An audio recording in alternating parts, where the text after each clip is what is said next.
Hai, Assalamualaikum. Salam sejahtera sahabat organik saya.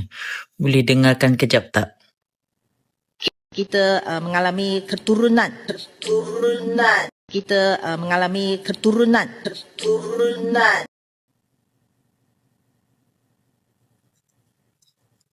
Ini adalah timbalan Menteri Kewangan.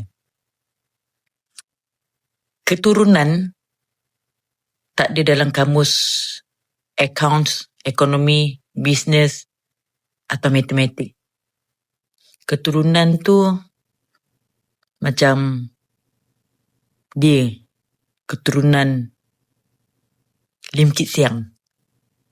Keturunan Lim Kit Siang, siapa bapa dia? Daripada mana asal dia?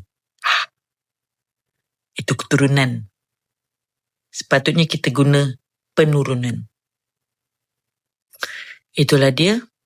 Kalau lantik seorang menteri atau timbalan menteri yang tak ada kaitan dengan ekonomi atau apa saja yang kena dengan kewangan, dia jadi daripada penurunan pergi keturunan.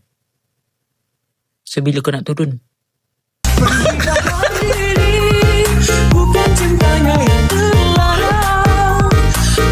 Rakyat tanya ni, bila nak turun?